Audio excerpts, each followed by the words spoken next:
Hai semua, hari ni kita nak borak-borak pasal satu topik yang penting sangat untuk kita semua. Tanggungjawab diri. Jangan risau, bunyinya macam serius kan? Tapi kita akan belajar melalui kisah seorang kawan kita, namanya Iman. Kita akan tengok macam mana tanggungjawab ni boleh ubah hidup kita jadi lebih best dan lebih bahagia. Dah sedia? Jom kita mula.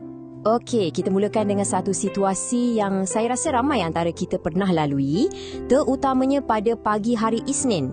Jom kita usia macam mana pagi Iman boleh jadi huru-hara.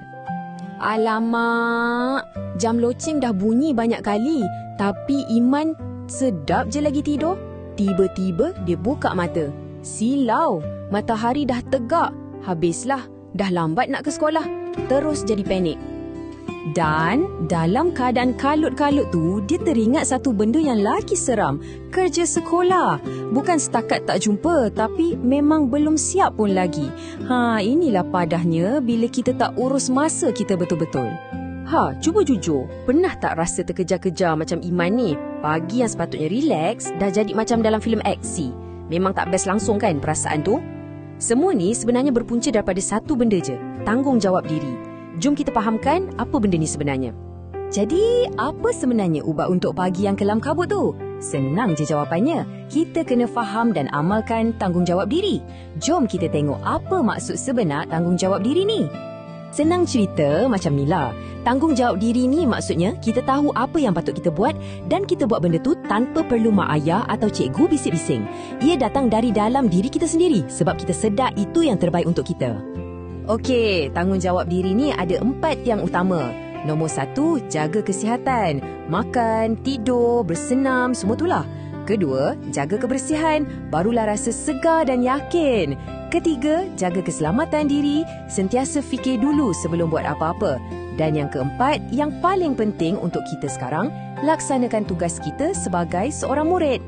Lepas pagi yang penuh drama tu, Iman pun muhasabah diri. Dia fikir, aku tak nak rasa stres macam ni lagi. Jadi, dia pun mula ambil langkah pertama untuk berubah. Jom kita tengok apa yang dia buat. Iman mulakan dengan tiang yang pertama, kesihatan.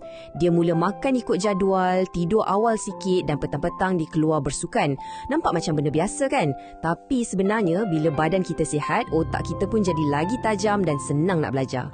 Lepas tu, dia mula ambil berat pasal kebersihan. Pagi-pagi mandi, pakai baju sekolah yang bersih dan kemas. Barulah semangat nak pergi sekolah kan? Bila kita nampak elok, kita pun rasa lebih yakin. Dan perubahan paling besar yang dia buat adalah di sekolah. Sekarang, bila cikgu mengajar, Iman bagi tumpuan 100%. Kerja sekolah semua dia siapkan awal. Akhirnya, dia faham inilah tanggungjawab utamanya sebagai seorang pelajar.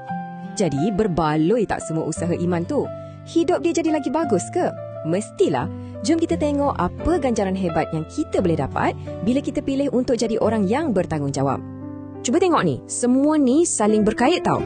Ia bermula dengan badan yang sihat dan cergas. Bila kita sihat, kita jadi lebih yakin dan maruah diri kita pun terjaga. Orang lain pun akan hormat kita. Dan bila dua benda ni dah ada, insya-Allah masa depan kita pun akan jadi lebih cerah. Nampak tak bezanya? Macam langit dengan bumi kan? Sebelah kiri, laluan ke arah hidup yang tersusun, gembira dan dihormati kawan-kawan. Sebelah kanan pula, laluan ke arah hidup yang stres, kelam kabut, macam Iman dulu tu. Pilihan ada kat tangan kita. Kita nak lalu jalan yang mana? Kalau kita pilih untuk tak pedulikan tanggungjawab, inilah antara akibatnya. Bukan setakat badan tak sihat, tapi maruah kita pun boleh terjejas. Dan kawan-kawan pun mungkin akan pandang rendah pada kita. Tapi, berita baiknya ialah, semua ni kita boleh elakkan. Okey, kita dah tengok kisah Iman tadi. Banyak yang kita boleh belajar kan? Sekarang, jom kita berhenti sekejap dan fikir pasal diri kita sendiri pula. Saya ada beberapa soalan untuk anda renung-renungkan. Cuba fikir kejap. Selain siapkan kerja sekolah, apa lagi agaknya tanggungjawab kita? Mungkin hormat cikgu, jaga kebersihan kelas, tolong kawan yang tak faham. Banyak kan sebenarnya? Okey, sekarang bayangkan apa jadi kalau kita abaikan semua tu. Apa kesannya pada diri kita, pada keluarga kita dan pada kawan-kawan kita? Mesti akan ada masalah kan? Dan soalan tak akhir, yang paling penting, macam mana agaknya tabiat-tabiat baik yang kita buat hari ni, walaupun nampak kecil macam kemas katil atau siapkan kerja awal, boleh bantu kita capai cita-cita besar kita satu hari nanti. Jadi kesimpulannya mudah je. Tanggungjawab diri ni sebenarnya macam superpower kita. Ia bukan pasal peraturan semata-mata, tapi ia adalah kunci untuk kita bina kehidupan yang lebih best untuk diri kita sendiri. Ingat tau, setiap pilihan kecil yang kita buat setiap hari, semuanya akan bercantum dan membentuk siapa kita pada masa depan. Setiap langkah kecil tu sangatlah penting. Peganglah kata-kata ni. Bila kita laksanakan tanggungjawab kita, ganjarannya ialah hidup yang lebih tenang, lebih dihormati dan yang paling penting, lebih bahagia. Jadi soalan terakhir dari saya, apakah satu tindakan kecil bertanggungjawab yang anda akan mulakan hari ini?